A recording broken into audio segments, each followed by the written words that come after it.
बाजार के लिए आज एक मुश्किल भरा दिन, जहां 200 अंकों की तेज गिरावट के साथ शुरुआत करने के संकेत एसजीएक्स निफ्टी से। कल की मजबूती के एकदम विपरीत शुरुआत के आसार, लेकिन उसके बाद क्या तेज गिरावट में खरीदारी के मौके हैं या फिर पोजीशन करनी है हल्की? गैप से खुलने के बाद क्या कुछ करना है, रहेगा इसी पर खास फोकस। शेयर बाजार लाइव में आप सबका स्वागत है। नमस्कार, मैं हूं Anil Singhvi.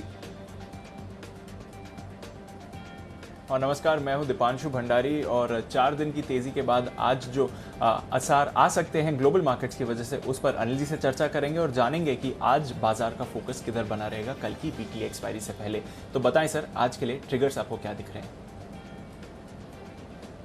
Triggers global market से आते हुए दिख रहे हैं। अमेरिकी बाजारों में तेज बिकवाली होती दिखी, और वो तेज बिकवाली सबसे ज्यादा हुई है नैस्डैक में। 350 अंक लुढ़का है नैस्डैक, वहां से संकेत खराब आते हुए दिख रहे हैं। और डाउ ने भी रिकॉर्ड तो बनाया, लेकिन रिकॉर्ड लगातार चौथे दिन रिकॉर्ड बनाने के बाद फिर उसके बाद वहां से हल्के होते हुए दिखे। नुकसान ज्यादा नहीं दिखा अमेरिकी बाजारों में डाउ पर 35 अंकों का, लेकिन 350 अंक उससे नीचे बंद हुए नैस्डैक। एशिया की हालत ढीली है, सारे बाजार तेज गिरावट के साथ कारोबार कर रहे हैं, चाहे वो हांगकांग देख लें, चाहे आप जापान देख लें, और चाहे तो डाउ फ्यूचर्स भी देख लें, जो धीरे धीरे अपनी गिरावट बढ़ाते हुए 150 अंक नीचे अब है। तो ये सारा जो ग्लोबल मार्केट्स का मूड माहौल है, ये दबाव बनाता हुआ एसजीएक्स निफ्टी पर 200 पॉइंट नीचे। वायदा कारोबार की 3 कंपनियों के आज आएंगे नतीजे, और कोरोना के मामलों को देखें तो आमतौर पर सोमवार मंगलवार को राहत वाले संकेत होते हैं। मामले घटे 3,30,000 के आसपास आते दिखे, और मुंबई की सिचुएशन तो और भी बेहतर हुई। लंबे समय बाद पहली बार 3,000 से नीचे का आंकड़ा देखने को मिला। तो कोरोना को लेकर जरूर थोड़ी सी राहत के संकेत हैं, लेकिन बाकी जो कुछ संकेत हैं वो ग्लोबल मार्केट्स के। जी दीप। बिल्कुल सर, तो कोरोना से थोड़ी राहत है, ये अच्छी बात है। और आशा करेंगे कि 1-2 दिन की गिरावट का ये जो ट्रेंड आया है, ये आगे भी ऐसा ही आते हुए दिखे। पर सर, ग्लोबल मार्केट का थोड़ा एक्शन समझाइए। ऐसा क्या हो गया कल जो इतनी बड़ी गिरावट आती हुई दिखी, स्पेशली आईटी शेयर्स में, और उसका फिर प्रभाव जो हम देख रहे हैं एसजीएक्स 200 सवा 200 पॉइंट्स नीचे? दीप, 2 चीजें हैं। पहला, फाइनली अमेरिका वालों को ये समझ में आया कि पैसा ही सब कुछ नहीं होता, हर चीज का एक दाम होता है, और अगर उस दाम के हिसाब से उस चीज को खरीदा जाए तो बहुत अच्छा है। लाइफ टाइम हाई पर अगर आप बेस्ट से बेस्ट कंपनी खरीदेंगे तो आपको लंबा इंतजार करना पड़ सकता है, और सही भाव पर अगर एक खराब कंपनी भी, कम अच्छी कंपनी भी, खराब तो नहीं कहूंगा, कम अच्छी कंपनी भी खरीद लें तो उसमें पैसा जल्दी और ज्यादा बन सकता है। ये चीज कल समझ में आई अमेरिका में, खासतौर से नैस्डैक पे, जब आईटी शेयरों की वैल्यूएशंस को लेकर पहली बार चिंताएं बढ़ती हुई नजर आई कि अरे क्या बात है, आईटी शेयर बड़े महंगे हो गए। और कुछ ब्रोकरेजेस ने वहां के दिग्गज आईटी शेयरों को डाउनग्रेड किया कि भाई ये इतने महंगे वैल्यूएशन पर तो नहीं खरीदे जाएंगे। तो बस फिर क्या है, मतलब आप एकदम ऊंचाइयों पर हो और थोड़ा सा आपको हल्का सा धक्का लगे तो बैलेंस बिगड़ता है। वही नैस्डैक का बैलेंस बिगड़ता हुआ दिखा है, और आप देखिए दिग्गज आईटी शेयर ज्यादा गिरे। डाउ में ऐसी कोई खास चिंता की बात नहीं थी, मतलब 35 पॉइंट डाउ नीचे बंद होना लगातार 4 दिन रिकॉर्ड बनाने के बाद कोई ऐसी चिंता वाली बात वहां है नहीं। कहने के लिए आप कह सकते हैं कि वहां पर भी इन्फ्लेशन बढ़ने का खतरा, तो इन्फ्लेशन बढ़ने का तो 3 दिनों से लगातार देख रहे हैं। पहले खतरा बढ़ा, दूसरे दिन खतरा कम हुआ, आज फिर खतरा बढ़ा। हो सकता है आज रात को जब कल हम फिर से लौटेंगे तो खतरा कम हो जाए। ये तो इन्फ्लेशन का तो मूड माहौल के साथ रोज बदलता है वहां का हाल, कि किसी दिन अचानक से उनको इकोनॉमिक रिकवरी मजबूत नजर आती है, किसी दिन खराब नजर आती है। बाजार के लिए बढ़ने घटने के अपने अपने कारण हैं। लाइफ टाइम हाई बनाने के बाद अगर थोड़ा बहुत नीचे अमेरिकी बाजार बंद हो गए, और ऐसा कोई खास बुरे बंद नहीं हुए। डाउ को आप देखेंगे तो ऊपरी स्तरों से 300 पॉइंट ही नीचे आया है। 35,000 के लेवल पर 300 पॉइंट की क्या वैल्यू है, मुश्किल से 1% भी नहीं है। सो डाउ में कोई ऐसी खास दिक्कत नहीं, लेकिन हाँ, जो नैस्डैक का करेक्शन है वो सही भी है दीप, क्योंकि आप देखिए जिस वैल्यूएशन पर वहां के सारे आईटी शेयर, दिग्गज आईटी शेयर, चाहे वो अल्फाबेट, फेसबुक, गूगल, जो आप देख लें, जो जितने महंगे ट्रेड कर रहे हैं, अब किसी न किसी दिन तो किसी समझदार को समझ में आएगा कि भाई इस पर रिपोर्ट निकाली जाए, इसके टारगेट कम किए जाए, इस पर चिंताएं दी जाए। बस वही कुछ होता हुआ दिखा। तो मुझे लगता है एक अच्छी तेजी के बाद जो करेक्शन होना चाहिए, उस करेक्शन का आपको जो ट्रिगर मिला है वो अर्निंग्स डाउनग्रेड या फिर इन कंपनियों की कमाई या वैल्यूएशन को लेकर जो चिंताएं बनी, तो पहला कारण तो वहां हो गया। दूसरा कारण जो था कि महंगाई बढ़ सकती है, उस पर मुझे कोई फर्क नहीं पड़ता, मैं उस पर गौर ही नहीं करता। कोई कुछ नहीं, रोज एक दिन में महंगाई बढ़ती है, एक दिन में घटती है, एक दिन में जॉब्स आंकड़े बढ़ते हैं, एक दिन में खराब होते हैं। मतलब कभी इकोनॉमिक रिकवरी को लेकर चिंता है, तो कभी इकोनॉमिक के मतलब कम होने पर, मतलब वहां वो कोई सस्टेनेबल रीजन नहीं है जिसकी वजह से आपको चिंता करनी। लेकिन जो एक बड़ा कारण है दीप, जिस पर फोकस करना है वो अमेरिका के बाहर का है, और वो है चीन का।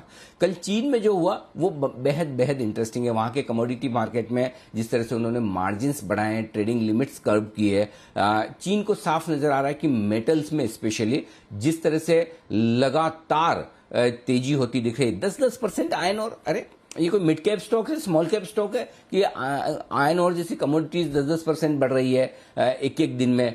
कमोडिटीज के दाम दुगुना हो गए कुछ हफ्तों में। सो वो जो स्पेकुलेशन चल रहा है चीन में कमोडिटी मार्केट को लेकर, और जो देखिए हर एक एसेट क्लास का बढ़ना अच्छी बात है, इन्वेस्टर्स के लिए सबके अच्छी बात है, लेकिन बढ़ने की भी एक स्पीड होनी चाहिए।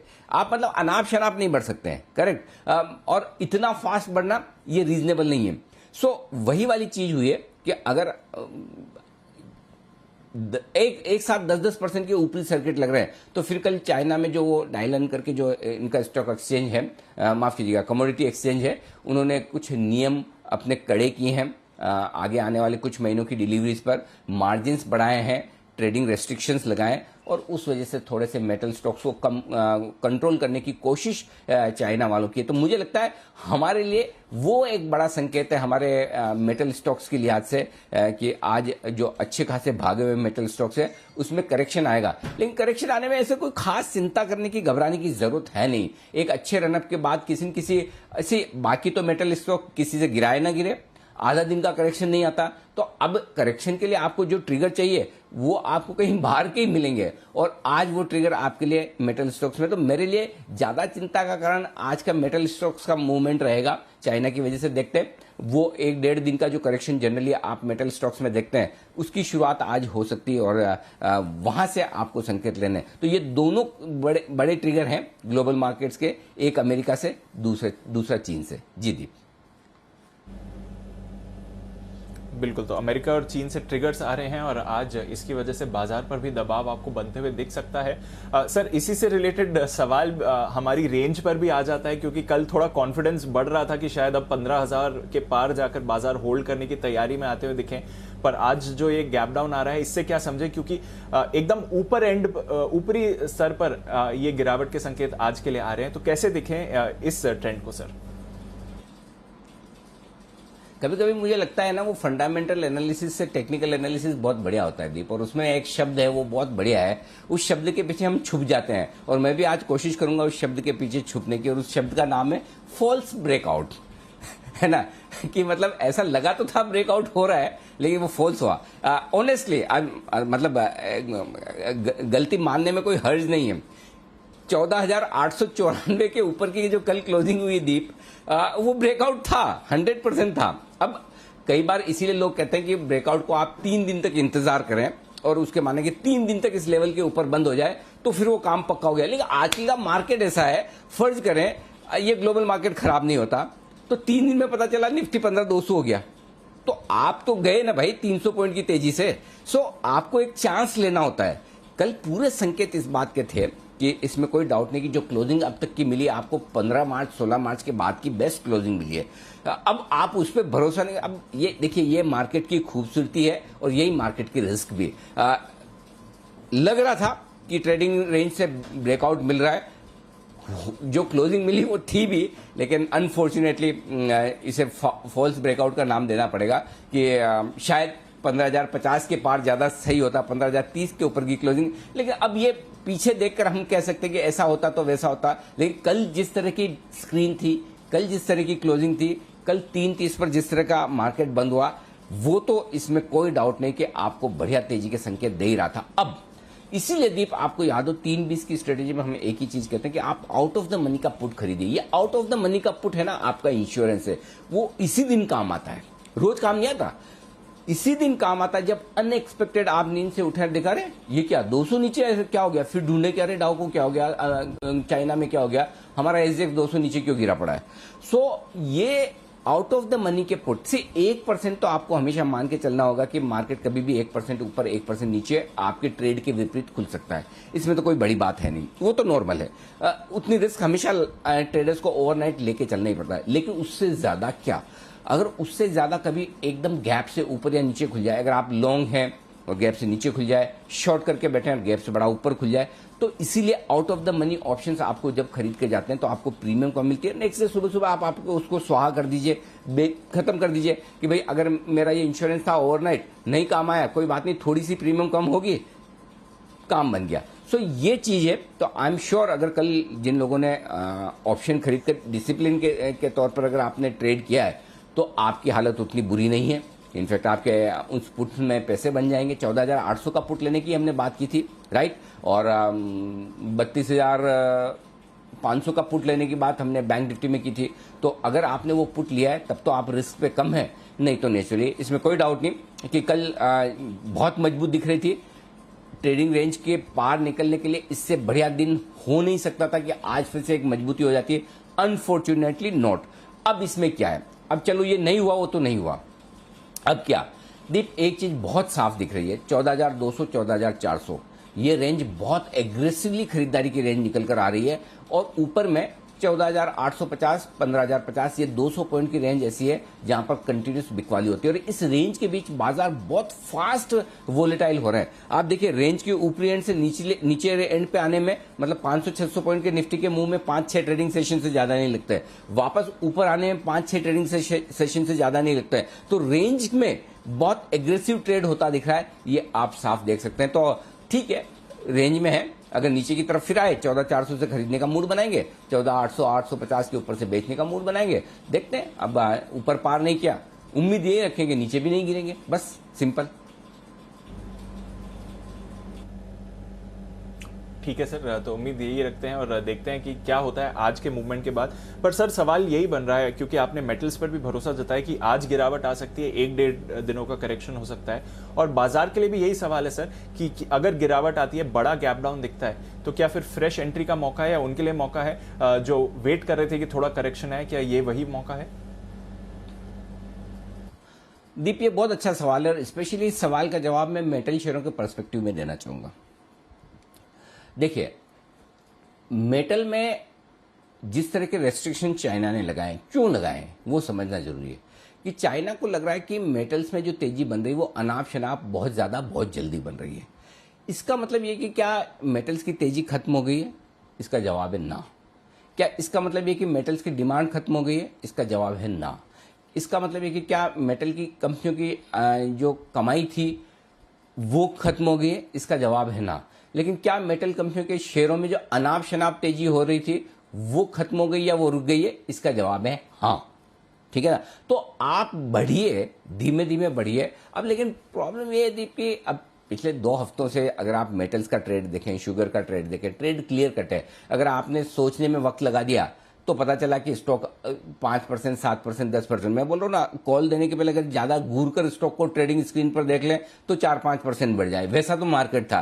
तो अब उनको ठंडा होने के लिए जो ट्रिगर चाहिए वो ठंडा होने के लिए ट्रिगर बनाए। अगर आप इन्वेस्टर हैं, आपको कहीं डरने घबराने की जरूरत नहीं है। ठीक है, थोड़ा बहुत मेटल के दाम धीमे धीमे बढ़ेंगे, लेकिन कंपनियों की कमाई रहने वाली है, रिजल्ट्स अच्छे आने वाले हैं। मेटल शेयरों में कमोडिटी मार्केट में जो स्ट्रॉन्ग बुल रन चल रहा है, मल्टी ईयर बुल रन चल रहा है, वो एक दिन के मार्जिन लगने से खत्म नहीं होता। ठीक है, एक रीजनेबल लेवल पर मेटल्स के दाम आ जाए, शेयर्स थोड़े करेक्ट हो जाए, वहां पर लॉन्ग टर्म इन्वेस्टर्स को फिर से खरीदारी का मौका बनेगा। अगर आप लॉन्ग टर्म इन्वेस्टर्स हैं, आपने सही लेवल्स पे खरीदे हुए भी हैं, तो आपको बिल्कुल बने रहना चाहिए और नीचे में ऐड करना चाहिए। इसलिए इन्वेस्टर्स को डरने घबराने की जरूरत नहीं। ट्रेडर्स का तो अपना अपना सीन है। देखिए, आप जब ट्रेडिंग करते हैं तो आप हमेशा सर पर कफन बांध कर ही चलते हैं कि किसी दिन कुछ खराब हो गया, उल्टा हो गया तो क्या। वो ऐसा ही एक दिन ये है कि भाई आपने अगर कल समझे कल मेटल ही खरीदा रहा, आज 4-5% नीचे खुलता है कोई स्टॉक, तो नेचुरली उसका कोई इलाज नहीं। वो रिस्क आपके पास ट्रेडिंग में हमेशा रहती है, क्योंकि कुछ चीजें ऐसी है जिसको कोई प्रेडिक्ट नहीं कर सकता कि अचानक से कोई एक्सचेंजेस मार्जिन लगा देंगे, ट्रेडिंग रेस्ट्रिक्शंस आ जाएंगे, अचानक से कोई एक बड़ी गिरावट आ जाएगी। तो ये चीजें अपनी जगह। तो मेरा पॉइंट है कि पहली चीज तो ये। दूसरी चीज जो आपने ट्रेडिंग रेंज के लिए पूछा था कि क्या करना चाहिए, डेफिनेटली ट्रेडिंग रेंज के निचले सिरे की तरफ आते हैं आप, वहां पर खरीदारी करनी चाहिए, कोई डरने घबराने की जरूरत नहीं। और मैं ये कहूंगा कि जितना ज्यादा गैप से नीचे खुले, दीप मैं अंडरलाइन करके बोल्ड लेटर्स में फिर से आपको बोल रहा हूं और इन्वर्टेड कोमास में, जितना ज्यादा गैप से खुले उतना जल्दी खरीदें। कोई डरने घबराने की जरूरत नहीं है मार्केट में। ऐसा नहीं कि मतलब कोई ऐसा, हाँ ठीक है एक करेक्शन होगा, गैप से खुलने के बाद थोड़े लोगों के स्टॉप लॉसेस ट्रिगर होंगे, और अगर वो बहुत गैप से खुला, मेरे लिए 14,650 14,725 बहुत परफेक्ट जगह है जहां पर लॉन्ग पोजीशन भी बनानी चाहिए। और अगर आप शॉर्ट करके बैठे हैं, यू आर फॉर्चुनेट, कल आपकी शॉर्ट अगर नहीं कटी कि आप 15,000 की क्लोजिंग का इंतजार कर रहे थे और बच गए, बहुत बढ़िया, तो आपके लिए शॉर्ट काटने का गोल्डन चांस है।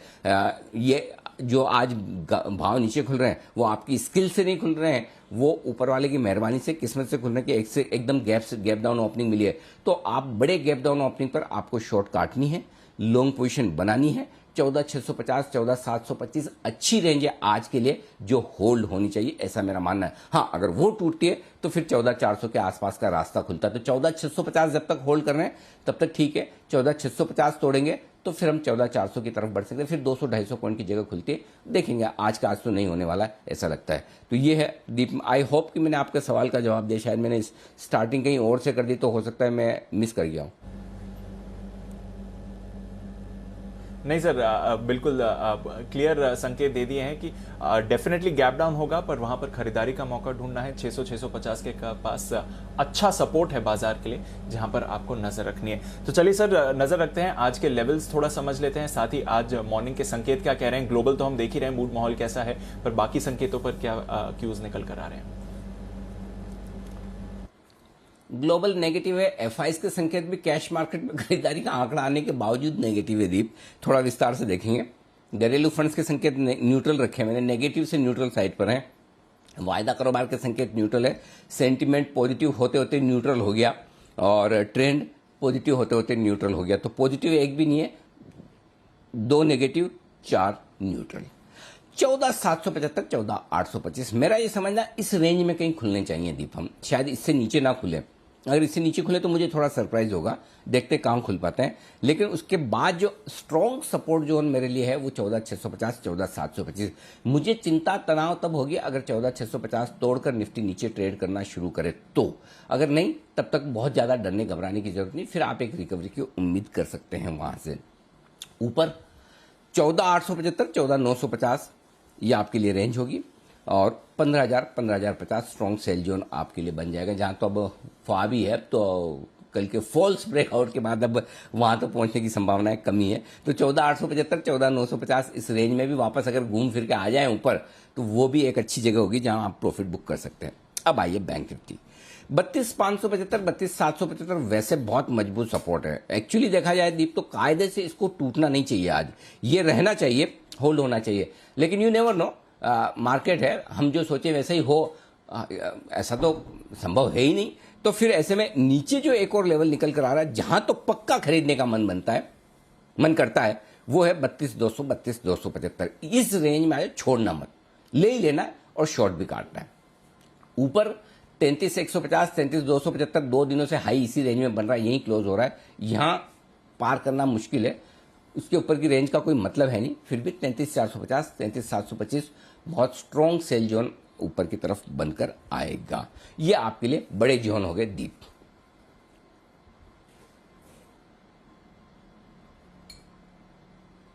ओके, अब मैं साथ ही आपको है ना रेंज भी बता दूं, दिन की रेंज बता दूं। दिन की छोटी रेंज निफ्टी पर 14,825 14,900, ठीक है।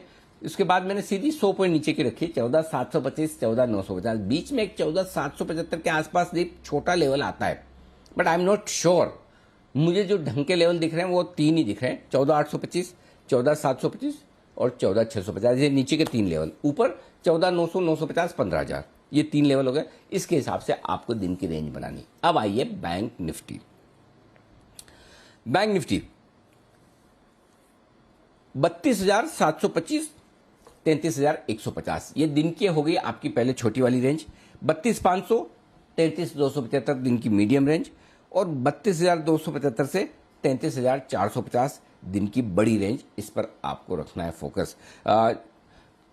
अगर आप SGX निफ्टी देखें 14,800 50 पॉइंट की प्रीमियम, तो 14,750 14,725 के आसपास दिख रहा है SGX निफ्टी।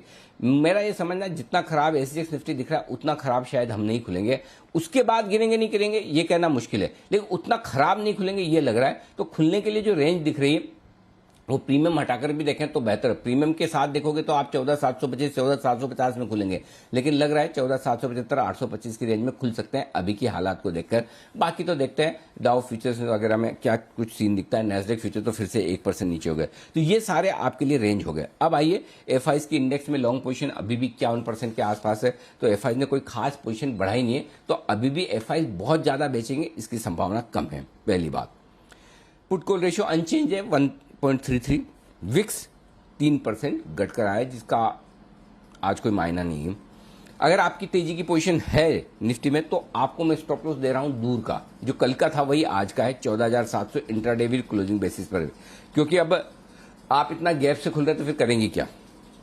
बैंक निफ्टी 32,675 ये आपके लिए इंट्राडे और क्लोजिंग बेसिस पर स्टॉप लॉस है लॉन्ग साइड पर। शॉर्ट है एक ही स्टॉप लॉस 15,000, शॉर्ट है एक ही स्टॉप लॉस 33,300 इंट्राडे और क्लोजिंग। निफ्टी और बैंक निफ्टी दोनों पर एक एक स्टॉप लॉस है शॉर्ट साइड पर, और लॉन्ग साइड पर आपको दोनों स्टॉप लॉस मैंने दिए। जी दी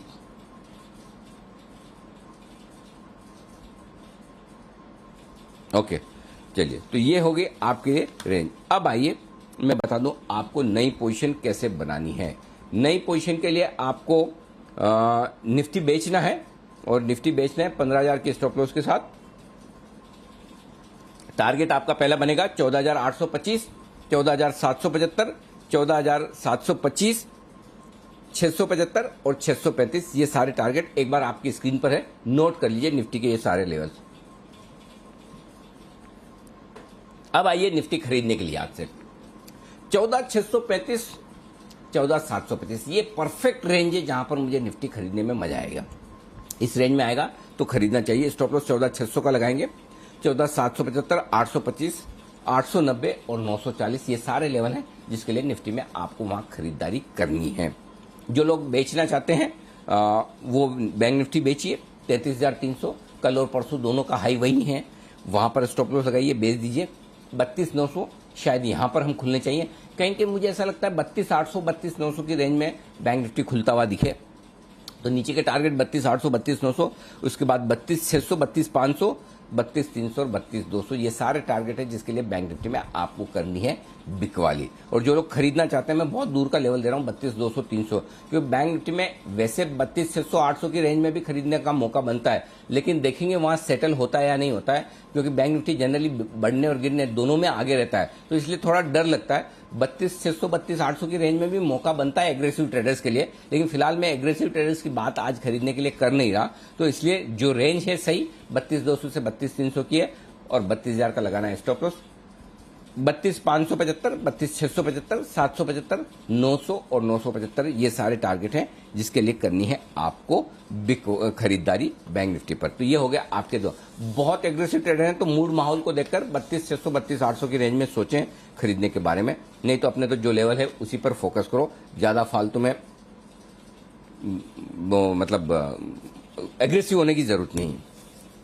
बैन में पीएनबी आ गया है, वजह आपको पता चली गई, अभी खबरें सुनेंगे। पीएनबी का क्यूआईपी आ रहा है और क्यूआईपी क्या सॉरी ऑफर फॉर सेल आ रहा है, तो उस वजह से पीएनबी आपके लिए ऑलरेडी पोजीशन बन गई, नीचे आ गया है, तो ये बैन में शामिल हो गया है। दो बैन में से बाहर निकले टाटा केमिकल और भेल। अच्छा भेल बाय द वे इंटरेस्टिंग, भेल में कल रिलायंस से ज्यादा वॉल्यूम भेल में हुआ है। ये आशीष सर ने कल हमें आंकड़े भेजे शाम को, तो आप सोचिए भेल का जबरदस्त एक्शन, और फाइनली इस एक्शन के बाद शॉर्ट कवरिंग के बाद भेल बैन से बाहर निकला है। कल का 13% का बड़ा मूव। दो स्टॉक बैन में बने हुए हैं, सन टीवी और नेल्को। तो ये है आपके लिए सारे बैन वाले अपडेट्स भी। दीप तो आपका काम बैन तक का मैंने कर दिया है। बिल्कुल सर, माफ कीजिएगा, थोड़ा कनेक्शन में मेरे एक इशू आ गया था। पर ये भेल का आपने एक इंटरेस्टिंग डेटा जो समझाया आशु सर वाला, कैसे समझे इसको? ये बाजार का इंटरेस्ट दिखा रहा है और जो कन्विक्शन बढ़ रहा है आपका तो है ही सर 35-40 के लेवल से, आशु सर भी बोल रहे हैं कि 100 तक के लेवल्स पे जा सकता है, तो ये उसी कन्विक्शन का एक हिंट समझे क्या इसको? दीप है ना, ऐसा है ये बाजार, ऐसा ना को बाजार ही क्या लाइफ में चढ़ते सूरज को सलाम है। मतलब ट्रेडर्स का फोकस बहुत क्लियर है, उनको स्टॉक से कम मतलब है, उनको डेली मूवमेंट प्राइस एक्शन से मतलब है।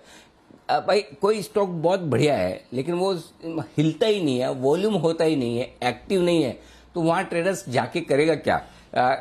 आपने सपोज किसी दिन आपको निफ्टी में मुंह 40-50 पॉइंट का ही दिखे कि 3 दिन 4 दिन 5 दिन 7 दिन हिलता ही नहीं है 50 पॉइंट ऊपर नीचे में। तो 50 पॉइंट ऊपर नीचे में अगर आप बहुत ही परफेक्ट ट्रेडर हैं, एकदम लोअर लेवल पे खरीदें, एकदम हायर लेवल पे बेचें, तो आप मुश्किल से 20-30 पॉइंट बना पाए, नहीं तो सारा का सारा काम अपने ब्रोकर के लिए कर रहे हैं। तो अगर ट्रेडर्स को किसी स्टॉक में एक्शन ना दिखे, वोलेटिलिटी ना दिखे, मूव ना दिखे, तो वो करेंगे क्यों? सो कल भेल में जो एक्शन हुआ है उसमें सिंपल चीज है, लोगों को ये लगना चाहिए कि पैसा कहां बन सकता है, बने नहीं बने वो सेकेंडरी बात है, लेकिन कहां बन सकता है ये सेंस आता है। अच्छा, दूसरा भेल में एक और इंटरेस्टिंग चीज क्या है, जिस बैन में है तो आप फ्यूचर्स में कर नहीं सकते, लेकिन 50-60 रुपए वाले स्टॉक में क्या है, सब लोग 200-500 तो ले लो, चलो कुछ नहीं, 2 रुपए ऊपर डाल देना 500 लेकर। तो ये जो टेंडेंसी होती है ना, इस वजह से बहुत वॉल्यूम बनकर आया है, और उस वॉल्यूम के चलते जो खरीदारी हुई, शॉर्ट कवरिंग हुई, क्योंकि हम तो लगातार यही कहते थे कि इसको डिलीवरी लेके छोड़ दो क्योंकि लोड साइज बड़ी है। तो वो जो कैश में जो डिलीवरी हुई है उसके चलते हुए फ्यूचर्स में शॉर्ट कवरिंग हुई, और फ्यूचर्स में शॉर्ट कवरिंग की वजह से बाहर आ गया। नो डाउट बाजार का मूड माहौल भी है, और अदरवाइज अगर बाजार अच्छा भी नहीं होता तब भी थोड़ा नीचे आना लाजमी है इसका, क्योंकि शॉर्ट कवरिंग हो गई है, अब बैन से बाहर आ गया। लेकिन वापस आपको 58-60 रुपए की रेंज में जब भी मिले वहां से एंट्री करना शुरू करें। 58-60 एक पहला लेवल अच्छा है, 52-54 दूसरा अच्छा लेवल है। वो अब तो खैर बेस धीमे धीमे नेचुरली ऊपर बन ही रहा है, तो मुझे लगता है यहां पर आपके लिए भेल में खरीदारी के मौके। अल्टीमेटली देखिए, जो इन्वेस्टर्स के तौर पर ये तो टारगेट जो 65-70 के थे, 1 साल के थे, याद है आपको, 1 साल के टारगेट थे, ये तो 6 महीने में आ गए। अभी भी टारगेट तो ऊपर के हैं ही है, 3 डिजिट वाले, तो साल भर लगेगा, 1.5 साल लगेगा, लेकिन 65 का 100 भी हो सकता है। रखना चाहिए आपको। इन्वेस्टर्स जो है तो 2-5 रुपए ऊपर नीचे होगा, ये तो आप दिमाग में लगाएं। जी दीप।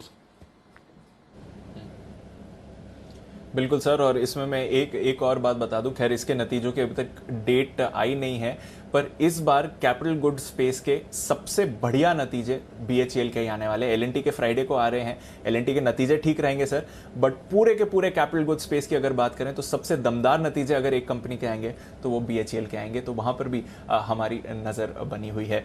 पर सर थोड़ा फंड्स का डेटा समझाएं, क्योंकि 4 दिनों की तेजी हुई है, कल बड़ी तेजी थी, एफआईज ने कैश में थोड़ी खरीदारी भी करी है, पर आपने एफआईज का डेटा नेगेटिव क्यों रखा है? नहीं देखो, एक चीज तो बहुत क्लियर है, इस बार है ना, जो कुछ भी तेजी और मंदी है वो ट्रेडर्स के हाथ में ज्यादा है। कल के डेटा भी देखिए, कोई कल आप 14,900 के ऊपर की क्लोजिंग देख रहे हैं, 16 मार्च के बाद की हाईएस्ट, 2 महीने की हाईएस्ट क्लोजिंग, ऑलमोस्ट 2 महीने की, कोई मजाक नहीं है। लेकिन उसमें बड़े इन्वेस्टर्स की खरीदारी नहीं है। लोकल फंड ने कल 476 करोड़ की बिकवाली की है कैश में, एफआई ने 584 करोड़ की खरीदारी की कैश में। आप खुश हो जाएंगे, लेकिन सामने देखिए 1675 करोड़ के स्टॉक्स बेचे, यानी कि नेट 1100 करोड़ के स्टॉक्स बेच डाले हैं भाई इन्होंने, और ऊपर से 322 करोड़ के आसपास के इंडेक्स फ्यूचर्स भी बेचे हैं। सो एफआईज की तो दमदार बिकवाली है कल के सेशन में, वो तो खुश होंगे कि आज मजे आ गए, तो उन्होंने भी खरीदारी नहीं की। और जो खरीदारी का आंकड़ा आपको दिख रहा है कि वायदा कारोबार में खरीदा, उसका कोई मतलब नहीं है, क्योंकि 2621 करोड़ के ऑप्शन खरीदे। अरे ऑप्शन खरीदने से कुछ नहीं होता, आप फ्यूचर खरीदो या इंडेक्स खरीदो। फ्यूचर या तो स्टॉक फ्यूचर खरीदिए या इंडेक्स फ्यूचर खरीदिए, दोनों खरीदेंगे तो उसको डायरेक्शनल तौर पर हम देखते हैं कि आप खरीदना चाह रहे हैं। ऑप्शन तो हेजिंग के लिहाज से है ना, तो आपने पुट खरीदा, कॉल खरीदा, तेजी की पोजीशन पे पुट खरीद लेंगे, मंदी की पोजीशन बना रखी किसी इंडेक्स में तो कॉल खरीद लेंगे। सो वो वैसा वाला मामला है, तो इसलिए एफआईज के डेटा कल के खराब है। और इंटरेस्टिंग बात यह कि रिकवरी में, इस पूरी रिकवरी में एफआईज का पार्टिसिपेशन कोई खास रहा नहीं है। फर्क इतना ही है कि एफआईज ने बेचने से हाथ रोका है, थोड़ा कम किया है, पहले जो जितना जोर से बेच रहे थे उतना हाथ रोका है, लेकिन अदरवाइज मुझे नहीं लगता कि कोई बहुत बड़ी अच्छी खरीदारी या वैसा कुछ मामला है। ये हो गया आपका डेटा एफआईज का, जो कॉन्फिडेंस देने वाला नहीं है। अब आइए वायदा कारोबार में। अब प्रॉब्लम एक ही है दीप, ये आप खुलेंगे आज 14,900 के नीचे, और 14,900 के नीचे खुलते समस्या है, और ये समस्या छोटी नहीं है, बड़ी भारी है। और इसमें जो फॉल्स ब्रेकआउट में ट्रैप होने वाली जो समस्या है, आई एम रियली सॉरी कि बहुत सारे लोगों को उस वजह से नुकसान लगेगा कि जो 14,900 के ऊपर बाजार कल बंद हुआ, 14,900 के पुट में देखिए दीप 21 लाख शेयरों का ओपन इंटरेस्ट बना है। कल जो पुट राइटर्स जो पुट बेच कर गए हैं तेजी की पोजीशन बनाकर, और वो 21 लाख शेयर, कुल मिलाकर 27 लाख शेयर, ये रिस्क पर आ गए। और रिस्क भी कोई छोटी मोटी नहीं, बड़ी रिस्क है दीप, क्योंकि आप सीधा बहुत नीचे गैप से खुल रहे हैं। तो जब आप पुट बेचते हैं तो आप, और दूसरा एक्सपायरी कल है, तो ऐसा तो है नहीं कि कोई उन्होंने बहुत मोटा पैसा कमा लिया पुट बेचकर, मंथली पुट तो नहीं बेच रहे हैं, तो प्रीमियम आके भी कितनी आई होगी। सो आज 200 पॉइंट के गैप पे ये पुट राइटर्स है ना परेशान होंगे, इनकी लॉन्ग पोजीशन अनवाइंडिंग होगी 14,900 के नीचे। आप तो 14,900 छोड़ो, 14,800 के भी नीचे खुलने के संकेत दे रहे हैं, और अगर आप 14,800 के नीचे खुलते हैं तो करीबन 70 लाख शेयर, क्योंकि 15,000 के पुट पर 15 लाख शेयर है, 14,900 पर 27 लाख शेयर है, 14,800 पर 28 लाख शेयर है, तो करीबन आप यहाँ पे देखिए 70 लाख शेयर ऐसे पुट राइटर्स है जो रिस्क पर आ गए तेजी की पोजीशन खड़ी करके। इनकी अनवाइंडिंग का प्रेशर कहीं कहीं 14,635 से 14,725 की रेंज में जाकर खत्म होना चाहिए, ऐसा मेरा मानना है। इसलिए वहां पर खरीदारी का मौका बनेगा। तो कल एक ही सिंगल स्ट्राइक प्राइस पर सबसे ज्यादा ओपन इंटरेस्ट कहीं बनाए तो वो 14,900 के पुट पर बनाए 21 लाख शेयर, और यही सबसे बड़ी दिक्कत की बात है कि उनको आज भारी भरकम लॉस लगेगा। लेकिन यही मार्केट है, कुछ नहीं कर सकते। ऐसी चीज़ों का प्रेडिक्शन करना, इस तरह से ग्लोबल मार्केट्स एकदम से गिर जाएंगे या आयरन ओर का मामला, ये समझ के बाहर की चीज़ें, ऐसी रिस्क के साथ आपको हमेशा जीना पड़ेगा, कोई इलाज नहीं है। अब आइए बैंक निफ्टी 33,000 के पुट पर हाईएस्ट ओपन इंटरेस्ट है 10 लाख शेयरों का, ठीक है। आप उसके नीचे ही खुलेंगे तो आपकी रेस, अब उसके बाद सीधा बड़ा सपोर्ट 32,500 के आसपास आता है, और 33,000 के कॉल्स पर भी 10 लाख शेयर। तो अब उसके बाद एक बार गैप से खुलने के बाद आपके लिए 33,000 पार करना ही अपने आप में मुश्किल हो जाएगा। तो 33,000 33,300 स्ट्रॉन्ग सप्लाई जोन है। 32,500 होल्ड हुआ तो ठीक है, नहीं तो फिर 32,200 की 32,200 32,300 की रेंज में जाकर बैंक निफ्टी कहीं रुकना चाहिए। ये है आपके लिए सारे डेटा। जी दीप। ओके तो ये है आपके लिए आज के लिए इंपॉर्टेंट लेवल्स। इंटरेस्टिंग सेशन होना चाहिए आज। गैप डाउन के बाद देखते हैं बाजार की चाल कैसे रहेगी। आइए आपको बता दें आज कौन से स्टॉक्स हमारे फोकस लिस्ट में हैं, और थोड़ी देर में वरिंदर बंसल के साथ रिजल्ट एक्सरे पर भी चर्चा करेंगे। कुशल, देवांशी और आशीष हमारे साथ तैयार हैं। कुशल, आपसे शुरुआत करते हैं। गुड मॉर्निंग, आज के ट्रिगर्स और कुछ खबरें बताएं। Good morning Deepanshu. Cash space में काफ़ी सारे नंबर्स आज आने वाले हैं, जहां पर BASF India, Alembic Limited, First Solutions, Linde India, Kalpataru Power, KC International जैसे स्टॉक्स जो हैं आज आपको अपनी फोकस लिस्ट में रखने हैं। इसके अलावा एमएससीआई का छमाही रिव्यू भी है। 27 मई से एडजस्टमेंट्स जो हैं ये इसके लागू होते हुए नजर आएंगे। एल्काइल अमीन्स 5:2 का जो स्टॉक स्प्लिट हुआ था उसकी आज एक्स डेट है, और PNG hygiene and health care 150 रुपये प्रति शेयर का इन्होंने जो स्पेशल डिविडेंड का ऐलान किया था उसकी भी आज एक्स डेट है। प्राइस बैंड रिवीजन भी हुए हैं 2 स्टॉक्स में, और दोनों शुगर स्टॉक्स है, धामपुर शुगर मिल्स और द्वारिका शुगर। यहां पर इनका प्राइस बैंड जो है 20% से घटाकर अब 10% कर दिया गया है। कुछ पोस्ट मार्केट नंबर भी आए हैं, जहां पर जीएमसी प्रोजेक्ट्स घाटे से मुनाफे में आई है। 55 करोड़ का घाटा था, 41 करोड़ का मुनाफा कंपनी दर्ज किया, और साथ ही कंपनी की मार्जिन 5.5% से बढ़कर ऑलमोस्ट 12.25% पर आती हुई नजर आई है। साथ ही कंपनी ने डिविडेंड का भी ऐलान किया है 70 पैसे प्रति शेयर का। इंटरग्लोब एविएशन यहाँ पर भी इनके लिए अपडेट है, क्योंकि बोर्ड ने क्यूआईपी के जरिए 3,000 करोड़ रुपए तक जुटाने की मंजूरी दे दी है। तो यहाँ पर इंटरग्लोब एविएशन इस वजह से आज फोकस लिस्ट में रहेगा। ओके तो फंड रेजिंग से जुड़े कुछ अपडेट्स हैं आपके लिए, और कुछ नतीजे भी। देवांशी, गुड मॉर्निंग, बताएं आपके पास क्या खबरें हैं आज। Good morning Deepanshu. आज सबसे पहले पंजाब नेशनल बैंक, इस पर आपको नजर रखना है क्योंकि कल शाम को क्यूआईपी खुलता हुआ दिखा। जो फ्लो प्राइस है वो क्लोजिंग प्राइस से बहुत ही नजदीक है, करीब 10 पैसे के ही डिस्काउंट पर फ्लो प्राइस को लॉन्च किया है। 35 रुपीज 51 पैसे प्रति शेयर के भाव पर यह फ्लो प्राइस तय की गई है। साथ ही 14 मई को बोर्ड की बैठक होगी, जहां पे फाइनल प्राइस और फाइनल साइज जो क्यूआईपी होगी उस पर फैसला होता हुआ दिखेगा। फिलहाल एनालिस्ट ये मान के चल रहे हैं कि करीब 1800 करोड़ रुपए जुटाने की योजना पीएनबी की तरफ से आती हुई दिख रही है, लेकिन इंटरेस्टिंग अलर्ट ये है कि आज ये स्टॉक बैन में है। इसके अलावा मेटल स्टॉक्स पर भी नजर रखें, जहां पे चीन में iron ore futures, steel futures के दाम को नियंत्रण में लाने के लिए काफी कदम उठाए गए हैं। जो डालियन कमोडिटी एक्सचेंज है वहां पे ट्रेडिंग लिमिट्स और मार्जिन को बढ़ाए गए हैं, तो इसके चलते आज थोड़ा सा सेंटिमेंट नेगेटिव आपको मेटल स्टील स्टॉक्स पर आता हुआ दिख सकता है। इसके अलावा केसुराम इंडस्ट्रीज पर नजर रखें, जहां पे कर्ज घटाने की योजना अब कंपनी की होती हुई दिख रही है। कंपनी 500 से 600 करोड़ रुपए जुटाने की योजना कर रही है इक्विटी के जरिए, और फिलहाल उनका का जो मौजूदा कर्ज है वो करीब 2000 करोड़ के आसपास है, जो कि कम करने की या अगले 2 साल में उसका भुगतान करने की कोशिश कंपनी कर रही है। बल्क डील्स पर नजर करते हैं। सोलारा एक्टिव फार्मा साइंस कल यहाँ पे ब्लॉक डील होता हुआ दिखा था, जहाँ पे टीपीजी ग्रोथ ने करीब 13.5 लाख शेयर्स बेचे हैं 1557 रुपीज प्रति शेयर के भाव पर। लेकिन इसके सामने Classic Opportunity Fund, Aditya Birla Sun Life के 2 म्यूचुअल फंड ने शेयर्स खरीदे हैं। इसके अलावा कोफोज की अगर बात करें तो एक्सिस म्यूचुअल फंड ने कल करीब 6 लाख शेयर्स खरीदे हैं, जो कि 1% इक्विटी हुई 3240 रुपीज प्रति शेयर के भाव पर इन्होंने ये शेयर्स खरीदे हैं। इसके चलते कल कोफोज में भी एक्शन बनता हुआ दिखा। ओके तो कुछ फंड एक्शन भी आपके लिए हमने देखा था। सोलारा कोफोज दोनों ही कल काफी एक्टिव रहे, इनफैक्ट स्पेशली कोफोज में बड़ी गिरावट रही और साथ ही खबरों के अपडेट्स भी। देखते हैं आज ब्रोकरेजेस की तरफ से क्या अपडेट्स आ रहे हैं एफआईआर में।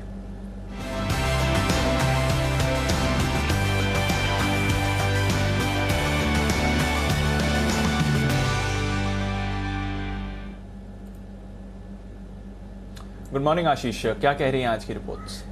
Good morning Deepanshu. सिर्फ एक ही स्टॉक पर आज 5 रिपोर्ट्स के करीब आई हैं। सीएलए से देखिए आउट परफॉर्म की रेटिंग को बरकरार रखे, अल्ट्राटेक सीमेंट पर और लक्ष्य जो है इन्होंने 7500 रुपये से घटाकर 7300 कर दिया है। और ये मान रहे जो रिटर्न रेशियोज में सुधार हुआ है वो ऑलरेडी फैक्टर्ड इन है, प्राइस्ड इन है, जिसके चलते ज्यादा अपसाइड की उम्मीद नहीं लगा रहे। 6400 के आसपास की जो है की क्लोजिंग है। लेकिन गोल्डमैन सैक्स मान रहे हैं कि स्टॉक में जब भी गिरावट आती है तब खरीदारी का मौका है, क्योंकि आगे जाकर जो फ्री कैश फ्लोज है बढ़िया मजबूत होते हुए नजर आएंगे। यहाँ पर इन्होंने खरीदारी की राय को बरकरार रखा है, 7700 रुपये के लक्ष्य ले। मॉर्गन स्टैनली सबसे ज्यादा बुलिश नजर आ रहे हैं, उन्होंने ओवरवेट की रेटिंग को बरकरार रखा है और लक्ष्य 8000 से बढ़ाकर 8150 कर दिया है। और क्रेडिट स्विस भी देखिए यहाँ पर आउट परफॉर्म की रेटिंग दे रहे हैं, 6500 से लक्ष्य बढ़ाकर 7400 कर दिया। यह है आपके लिए ब्रोकरेजेस रिपोर्ट्स। लेकिन रिपोर्ट्स के अलावा एक्शन नतीजों का भरपूर तैयार है आपके लिए। वक्त है वरिंदर रिजल्ट एक्सरे का।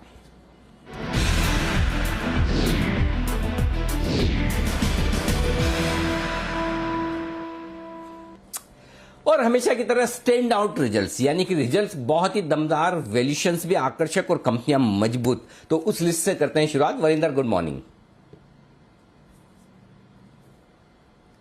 दिन था जहां पे थोड़ा सा सांस मिला हमें, बट जो भी 4-5 कैश वाले स्टॉक्स थे उसमें चंबल फर्टिलाइजर्स मेरे हिसाब से सर स्टैंड आउट रहता है। ऑफ कोर्स ये थोड़ा सुस्त स्टॉक है बहुत लोगों के लिए फर्टिलाइजर सेगमेंट, बट अब नंबर्स और बैलेंस शीट देखिए। बैलेंस शीट पर्टिकुलरली नंबर्स में आप देखेंगे तो इसका 20.5% मार्जिन आया, एक्सपेक्टेड था 13% मार्जिन आएगा, तो बहुत अच्छा इंप्रूवमेंट हुआ है। ग्रॉस मार्जिन इंप्रूव हुए हैं इस कंपनी के।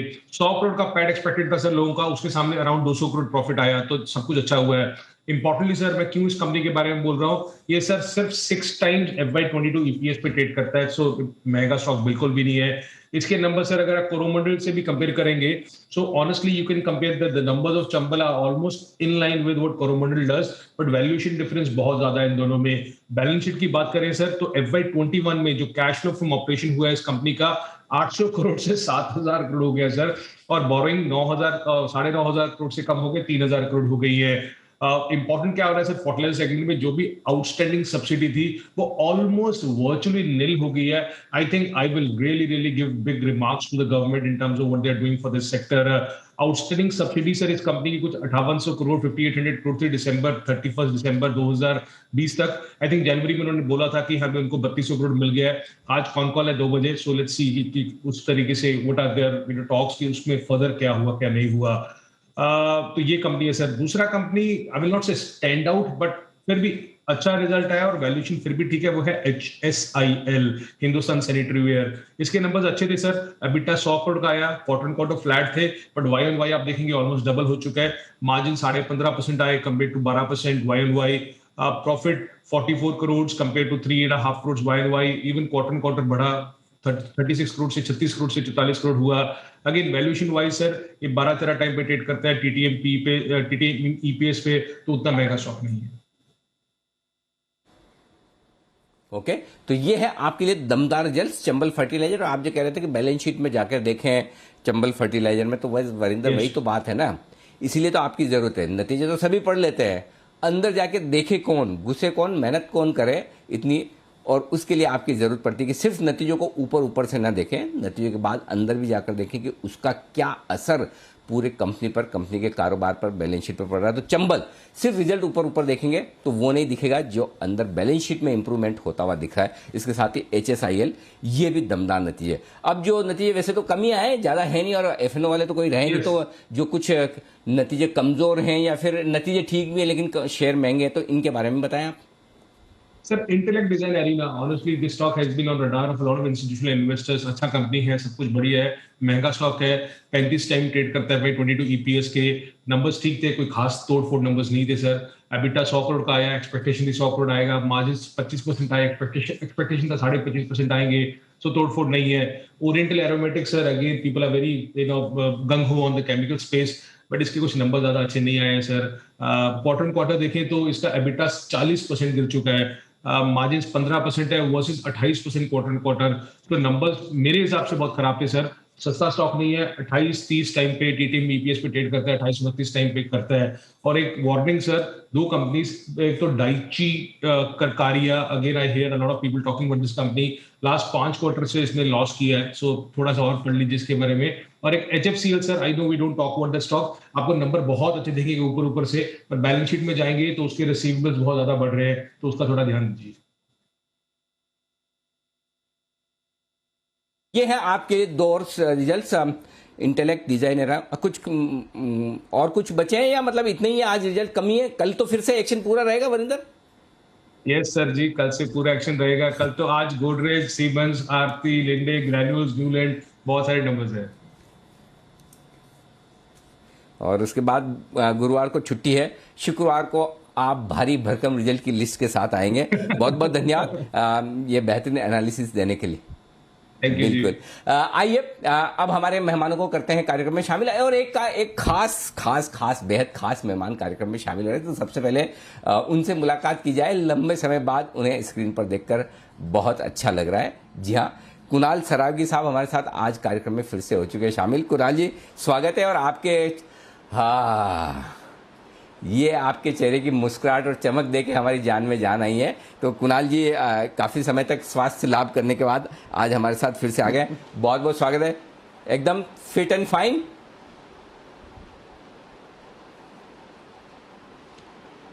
अनिल जी गुड मॉर्निंग आपको, अनिल जी सभी पैनलिस्ट को गुड मॉर्निंग। अनिल जी ऐसा लग रहा है, देखिए आज कोई दुआ कबूल हो गई है।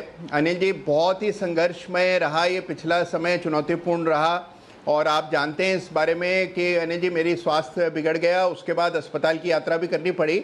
और अनिल जी जब मैं अस्पताल में भी था तभी भी बस भगवान से ये दुआ करता था कि वापस से इस शो पर आ जाऊं, क्योंकि अनिल जी इतना मिस किया मैंने आप लोगों को। और आज अनिल जी वापस शो पर आकर अनिल जी ऐसा लग रहा है कि वाकई में दोबारा दूसरा जीवन मिला है। तो अनिल जी बहुत खुशी हो रही है। और अनिल जी ये जो पूरी विपदा आई, इसमें अनिल जी बहुत कुछ सीखने को मिला। और एक चीज़ जो मैंने सीखी कि देखिए कितना अपनापन, कितना प्यार मुझे मिल रहा है। अनिल जी आप लोगों ने इतना सहयोग किया, आपने विशेष रूप से बिल्कुल बड़े भाई की तरह मेरा सहयोग किया। और उसके अलावा अनिल जी जो समर्थन, जो प्यार, जो आशीष लोगों ने मुझे दिया और सबने शुभकामनाएं दी अनिल जी, उसके लिए मैं कृतज्ञ हूँ। धन्यवाद करता हूँ अपने परिवार की ओर से। नहीं, बिल्कुल। और करने करवाने वाले तो बजरंग बली हैं, आप हम तो निमित्त हैं, लेकिन आप वापस से सकुशल स्वस्थ लौट कर आ गए। और मैं बताऊं हमारे दर्शकों को, कुणाल जी की फैमिली में सब लोग 4 मेंबर, चारों अलग अलग हॉस्पिटल में एडमिट होकर बहुत मुश्किल समय था, लेकिन आप सबकी दुआएं और कुणाल जी के जो अच्छे कर्म हैं वो वाकई में काम आए। आज आप वापस हमारे साथ हैं। दूसरे हमारे एक और खास मेहमान हैं जिनको हम बड़ा मिस कर रहे हैं, वो सुमित जी हैं। वो भी स्वास्थ्य लाभ कर रहे हैं, घर पर आ चुके हैं, हॉस्पिटल से उनकी भी छुट्टी हो चुकी है। जल्दी, वो थोड़ी वीकनेस उनकी ज़्यादा है, जल्दी रिकवर करके वो भी आएंगे साथ में। तो फिर वापस से, क्योंकि सुमित जी के तो ऐसे भी इसलिए भी जरूर, बहुत सारे स्टॉक सुमित जी के आने के पहले कहीं 50 वाले 100 से पार न निकल जाए, 2 डिजिट वाले बचे ही नहीं सुमित जी के आने के बाद।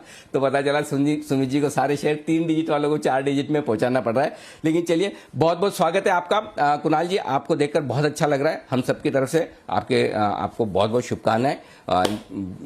ये ठीक होकर आए, आप बहुत अच्छी बात है। आइए कुछ स्टॉक्स हैं जिन पर करते हैं फोकस और उन पर राय ली जाए हमारे सारे एक्सपर्ट्स की तरफ से।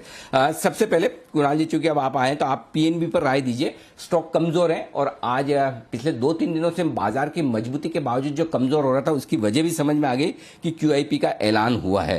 तो QIP लेकर आ रहा है 35 रुपए के आसपास के दाम पर। पर बताएं सर, स्टॉक में क्या इस अच्छे करेक्शन के बाद कहीं कोई खरीदारी का मौका है या इंतजार करें? अनिल जी देखिए, मुझे लगता है कि एक अंडर परफॉर्मर ही रहेगा पीएनबी, क्योंकि एक बड़ा सपोर्ट मुझे 34 रुपए के आसपास नजर आता है। 35 की बंदी है कल की, मुझे लगता है 34 के नीचे गया तभी कुछ परेशानी है, अन्यथा एक सीमित दायरे का कारोबार होने की संभावना ज़्यादा दिखती है। तो कोई खरीदारी की राय नहीं है। जिनके पास ऑलरेडी पोजीशन है, एक 34 का स्टॉप लॉस रखें, इसके नीचे निकल जाइए। उछाल में भी मेरी निकल जाने की राय। ओके, उछाल में बिकवाली करें, निकल जाएं, ये ज्यादा बढ़िया होगा। एक और स्टॉक है जिस पर नजर डालनी चाहिए, वो है बेल। सिमी जी चार्ट देखिए, कल के बड़े उछाल के बाद आज बैंड से बाहर भी आ गया, यानी कि शॉर्ट कवरिंग तो सारी होगी। आज का मूड माहौल चूंकि खराब है, बेल में क्या अगर कोई कमजोरी मिले तो खरीदना है तो किन लेवल्स पर? जी बिल्कुल अनिल जी, भेल में कोई कमजोरी मिलता है तो जरूर खरीदना चाहिए। मुझे लगता है कि भेल में अगर कमजोरी होता भी है तो भी ये स्टॉक 60 के नीचे वापस जाने वाला नहीं है। अगर 62 63 के आसपास भी मिलता है तो भी खरीदने का सलाह होगा। इनफैक्ट 60 के आसपास भी मिलेगा तो भी मैं खरीदने का ही सलाह दूंगी, क्योंकि इसके लिए टारगेट काफी बड़ा हो सकता है। 57 का स्टॉप लॉस क्लोजिंग बेसिस पर मेंटेन करना पड़ेगा अगर पोजिशनली होल्ड करना है तो। भेल में मुझे तो लगता है कि कोई भी डिप में खरीदारी करने का सलाह देना है। वीके शर्मा साहब से राय लेंगे मेटल शेयरों पर और कमोडिटी स्टॉक्स पर, खास तौर से जिस तरह से आपकी तो सर ग्लोबल मार्केट्स पर और कमोडिटीज पर बड़ी गहरी पकड़ है। जो कुछ चीन ने किया है कल, वो मार्जिन बढ़ाने की, ट्रेडिंग रेस्ट्रिक्शन की बातें, प्लस ग्लोबल मार्केट भी थोड़े ठंडे हुए हैं। कैसे समझे इनको और हमारे ऊपर असर कितना और क्या होगा सर? देखिए, जहाँ तक चीन का जो ये प्रोविजन है कि उन्होंने मार्जिन्स वगैरह बढ़ाए हैं या और भी फर्दर बढ़ा सकते हैं, ये आप तकनीकी तरीके हैं आपके कि शॉर्ट टर्म डिमांड को, आप फ्यूचर्स को कंट्रोल कर सकें। लेकिन उससे कोई लंबी अवधि के लिए ये जो अप ट्रेंड में है सेक्टर, वो किसी प्रकार से किसी भी अड़चन की संभावना उसमें नहीं है। वो इसलिए क्योंकि चाइना अपने एमिशंस को कंट्रोल करने के लिए कुछ फैक्ट्रियों को रिड्यूस्ड लेवल पे चलाएगा और काफ़ी हद तक वो वर्ल्ड के अंदर उनकी कमी जो कि तो बनी रहेगी। तो इसलिए ये जो भी अपॉर्चुनिटी मिलती है चाइना के आर्टिफिशियल प्राइस को मैनिपुलेट करने के लिए, उस वजह से जो भी गिरावट आती है, वो मैं समझता हूँ कि कमोडिटीज़ में पोजीशन बनाने के लिए भी हेल्पफुल रहेगी। वो समय यूज़ करना चाहिए। दूसरा, डॉलर अपने करीब, डॉलर इंडेक्स करीब 10 सप्ताह के कमजोरी पे अमेरिका में बंद हुआ। तो कमोडिटीज़ अगर डॉलर वीक होता है तो कमोडिटीज़ की प्राइस फिर भी बढ़ सकती है। तो कमोडिटी का जो बुल रन है वो बिल्कुल समाप्त नहीं है। ये अगर हिकअप हो सकती है तो उसको बिल्कुल दोनों, अगर रियलाइजेशन में किसी प्रकार से नीचे आते हो तो दोनों हाथों से उसको कबूल करना चाहिए। ये मैं समझता हूँ कि कमोडिटी का अभी खेल समाप्त बिल्कुल नहीं हुआ है। बिल्कुल, तो कमोडिटीज में गिरावट में मौके बनेंगे, खरीदारी के शेयरों में भी, कमोडिटीज में भी। एक स्टॉक है जहां क्या मौका बनेगा फिर से खरीदारी का। बंसल जी बताइए, टाटा केमिकल्स। आज ये भी वायदा कारोबार के बैन से बाहर आया। पहले अच्छी तेजी बनी भी, फिर नतीजों के बाद बैन में चला गया, नतीजे थोड़े कमजोर रहे, लेकिन अब आज बैन से बाहर भी निकला है। क्या करेंगे?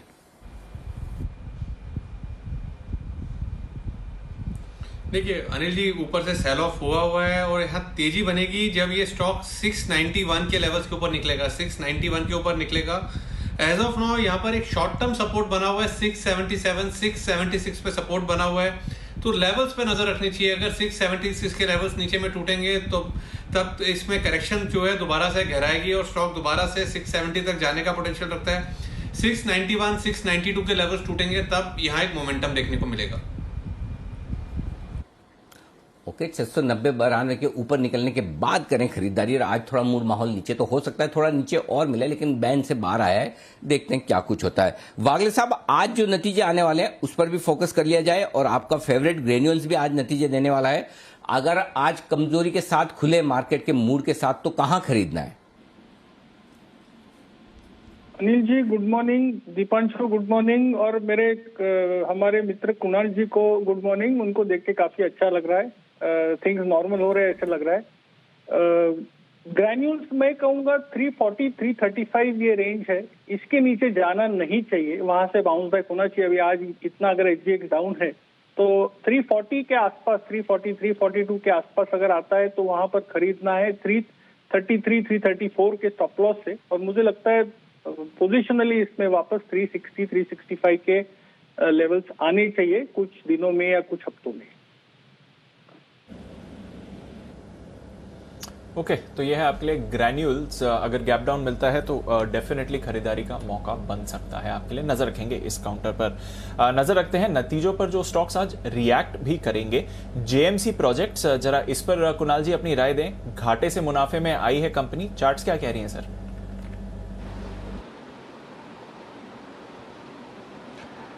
देखिए चार्ट अगर आप देखें दीपांशु, तो एक ब्रेकआउट हमने आता हुआ देखा पिछले सप्ताह और स्टॉक ने 100 रुपये के लेवल्स को भी पार किया, जो कि एक मेजर रेजिस्टेंस एरिया है। तो मुझे लगता है कि और भी ऊपर के लेवल्स आते हुए दिखाई देंगे। हो सकता है आज कुछ शुरुआती कमजोरी आपको देखने को मिले, लेकिन जब तक स्टॉक 100 के ऊपर है, ओवरऑल ट्रेजेक्टरी पॉजिटिव है। गिरावट में मेरी खरीदारी की राय है। मुझे लगता है कि एक बार के लिए 112 113 के लेवल्स आते हुए दिखेंगे। ओके, तो 112 113 के लेवल्स जेएमसी प्रोजेक्ट्स पर आते हुए दिख सकते हैं।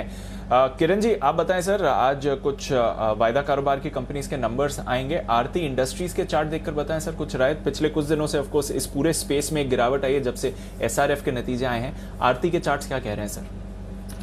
दीप, very good morning. Anil ji, very good morning. आरती इंडस्ट्रीज के चार्ट लॉन्ग टर्म के बेसिस पे देखा जाए तो बहुत शानदार देखने को मिल रहा है। छोटी मोटी करेक्शन आएगी, पर जिस तरीके से चार्ट प्लेस्ड है, मुझे लगता है कि इधर से अपसाइड ही ज़्यादा देखने को मिलेगी। वर्स्ट केस सिनेरियो मुझे लगता है 1650 एक बहुत अच्छा सपोर्ट बन के रहेगा। 1650 के नीचे नहीं जाएगा तो पोजिशनली 1650 के नीचे आपके स्टॉप लॉसेस होने चाहिए। पर अभी जिस कारण से 1400 से 1800 तक एक वर्टिकल रैली देखने को मिली है, मुझे लगता है थोड़ा सा साइडवेज करेक्शन देखने को मिलेगा, टाइम करेक्शन जिसको कहते हैं। तो मेरा मानना है कि अभी एक्यूमुलेट करने का दौर है। 1800 नेक्स्ट बैरियर है, इसके ऊपर नया फ्रेश ब्रेकआउट देखने को मिलेगा। ओके, तो ये है आपके लिए आरती इंडस्ट्रीज पर राय किरण जी की तरफ से। नजर रखते हैं स्टॉक पर किस तरह का मूवमेंट आ सकता है। नतीजों का भी इंतजार रहेगा इस काउंटर के लिए। कोफोर्ज, इस पर राय लेना जरूरी है क्योंकि कल एक बड़ा ब्रेकडाउन आते हुए दिखा। सडन हैवी सेलिंग हुई थी, पर उसके बाद पता भी चला कि यहाँ पर कुछ बैरिंग ने अपनी हिस्सेदारी बेची है, जिसकी वजह से एक्शन बना। एक्सिस म्यूचुअल फंड ने 1% हिस्सेदारी खरीदी भी यहाँ पर। शर्मा साहब, कोफोर्ज पर कोई राय? क्योंकि मिड कैप आईटी में सबसे एक्टिव काउंटर रहता है। थोड़ी स्टेक सेलिंग की वजह से कल गिरावट भी मिली। अक्यूमुलेशन के लिए अच्छा मौका रहेगा सर? देखिए, ये जो करंट माहौल है, डॉलर की वीकनेस, ये फिलहाल शॉर्ट टर्म के लिए उतना अच्छा व्यू नहीं देता है इस स्टॉक के लिए। और जब कोई बड़ा होल्डर बेचता है और उसकी पूरी खपत नहीं होती है एक ब्लॉक डील में, तो ऐसे वक्त में थोड़ी कमजोरी और देखने को मिल सकती है। लेकिन अगर ये और फर्दर गिरता है तो किसी प्रकार से कोई टेंशन नहीं होता है, बिकॉज इसकी जो विजिबिलिटी है, जब एक पी ने कोई स्टॉक ले रखा है तो उसको दूसरे पी को हैंड होल्ड करके ही वो बेटन को थमा के ही आगे जाएगा। तो मैं समझता हूँ कि नीचे गिरने में किसी प्रकार से लेने में इसमें कोई हर्ज नहीं होना चाहिए करीब। लेकिन ये कितने कहाँ पे है वो आपके टेक्निकल एनालिस्ट हेल्प कर सकते हैं, लेकिन गिरावट पे कोफोर्ज लेने लायक स्टॉक है। ओके, तो और गिरावट पर कोफोर्ज लिया जा सकता है। फिलहाल अगर आप खरीदने की सोच रहे हैं तो थोड़ा और इंतजार कर सकते हैं। अच्छा, एक करेक्शन मेरी तरफ से। आरती इंडस्ट्रीज, इसके नतीजे आज आने वाले थे, पर अब वो रीशेड्यूल होकर अगले हफ्ते 18 तारीख को आएंगे, तो एक हफ्ते बाद। तो एक स्लाइड करेक्शन हमारी तरफ से। आज नहीं आएंगे आरती इंडस्ट्रीज के नतीजे, एक हफ्ते बाद आएंगे।